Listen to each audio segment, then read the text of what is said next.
5 to 7 minutes in length. As a child, Jesse remembers being fairly athletic, running wild in Arizona, playing tetherball with a vengeance. You were one of those who go round and round and round at an angle. Nobody could ever touch it, right? Oh, I hated those girls.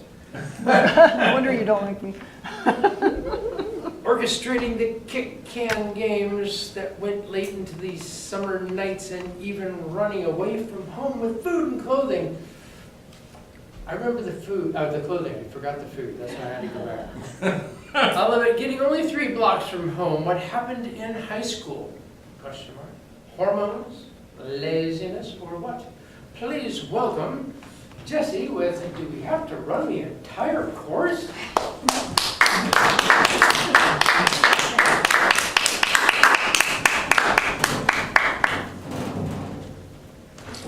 Whoops. Oops.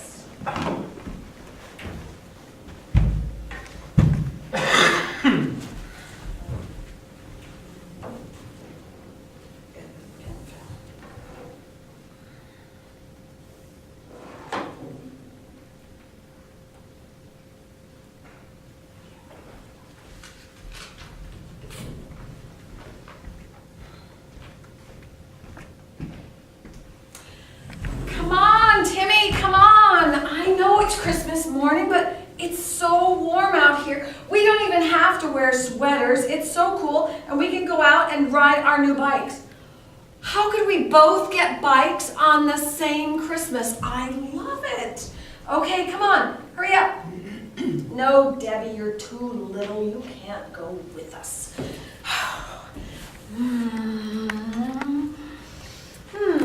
I'll race ya. Oh my gosh, I could run like the wind, I swear I could. My brother was better at some things than I, of course he was, like baseball. My dad really didn't think that a girl should play baseball or would really want to play baseball. So I got to be Tim's catcher. They yelled at Tim all the time. Don't bat left-handed, be a right-handed guy. What's wrong with you? They never yelled at me at all, because I caught that ball every single time, and I tossed it back to my dad really hard. I was kind of glad at that point to be a girl and not be expected to play baseball, because, I mean, I was right-handed, so I had something going for me. Well, I don't think anyone ever asked me to play football. Like you, Daniel, I don't know any football teams, players.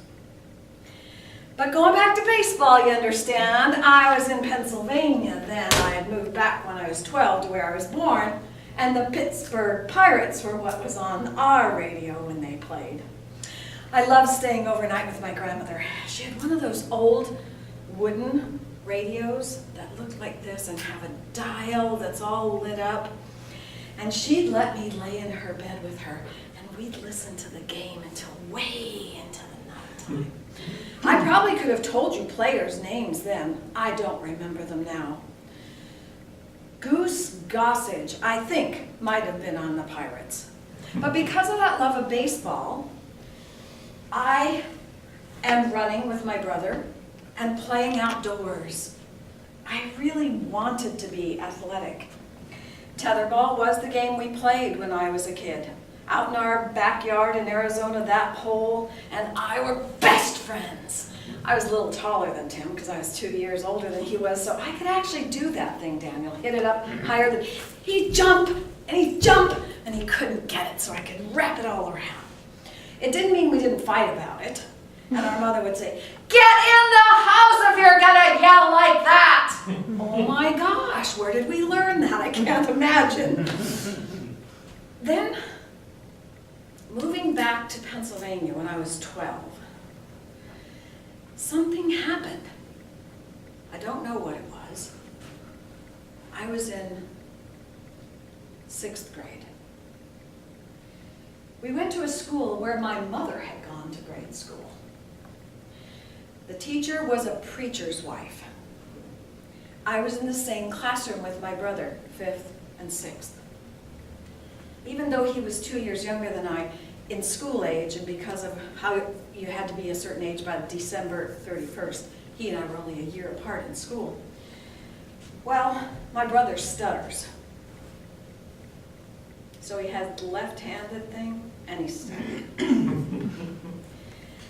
That teacher was so hard on him that he got up to tell a story in class one day, and he wet his pants right up there in the front of the room. And she made such fun of him, it was terrible. I don't know what contributed to all of my stuff. I really don't, and I don't know that it's really important that I find out why and when. But by the time we moved to the other part of Pennsylvania, and I was in high school, really, because the school went from 7th to 12th grade. So you were with much older people and expected to do much bigger things. I loved volleyball, kind of like tetherball, right? It's about the same size, and I could jump up and hit it really hard when I served. And I was a pretty good setter-upper. Although we didn't play like they play now, where you have to do it so many times on one side. And there were, goodness gracious, at least 9 of us on the side. 3 rows of 3. That's a lot of people on one side of the net. In that time of my high school years, I was playing something called crab ball. You get down on the floor like this, and you run and kick this really big medicine ball. I don't know why they called it a medicine ball, except for me. I broke both of my feet playing that game, so I was taking medicine when I was, in the cast and on the crutches and all that stuff. And then, who was president when I was in high school? I'm embarrassed to say I don't know. But he decided that there was the President's Council on Physical Fitness. And every year, we had to do these most absurd things, like running around the track for 10 or 15 or 20 minutes, or maybe so many laps, who knows. But, I get going.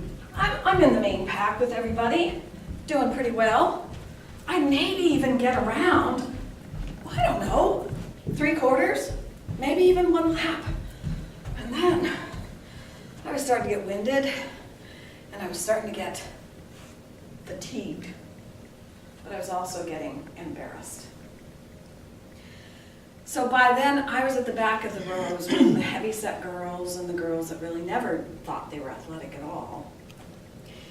And I'd try to strike up a conversation with them and say, well, how are you doing in the rest of your life?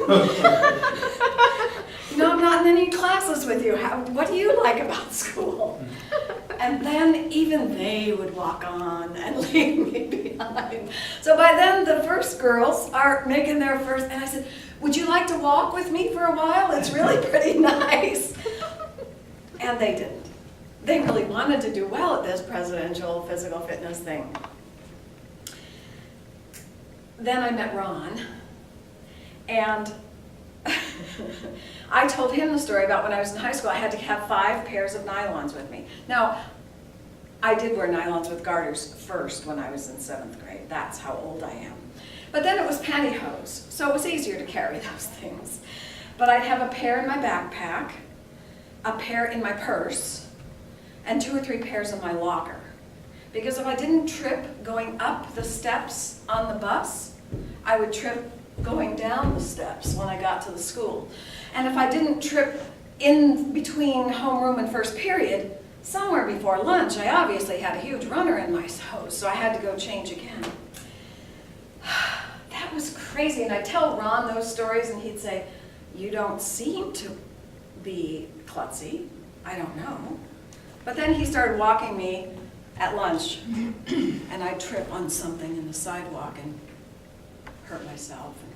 It became pretty obvious to him. So we took up tennis. It's a prime sport, right? Easy, racket, ball. You don't really have to run too much. Just get to where the ball is, and I was pretty good at that. I thought, I'm getting over this thing. I'm going to be able to step back into my healthy, athletic self. Well, on Thanksgiving Day in 2015, this football thing came back to haunt me.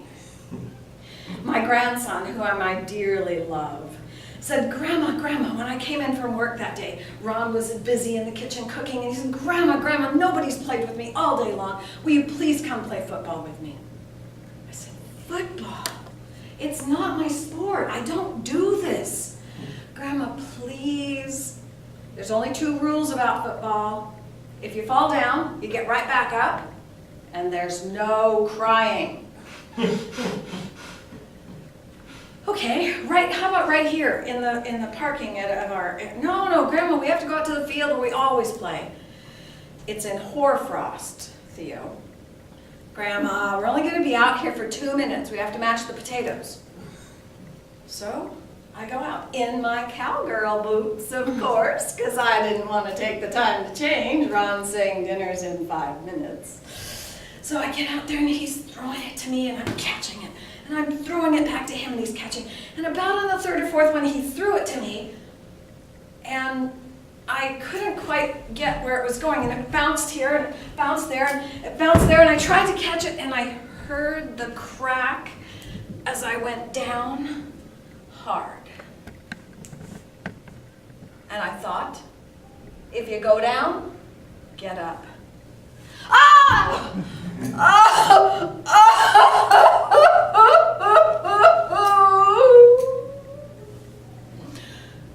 I look at Theo and all the blood has drained from his face. Grandma, don't move, Grandma. I'll go get my dad. He'll be right here. He'll pick you up. Don't move, Grandma. He did just that. He and my husband carried me in. I didn't want to go get x-rays that day, really, on Thanksgiving. Who's going to be home?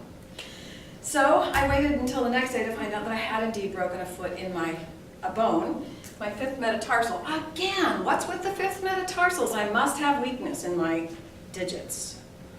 The details of life is what these bones, the little toes and the little fingers are all about, the details of life. So, I want to be athletic. I do amazing stretches and qigong. I'm pretty good at weights. And one day I'm going to walk across the United States. But I'm thinking that I'm going to tailor how I define athleticism. I get to choose what it means to me. And even if I want to walk around the entire track, that's going to be great exercise for me. Good job.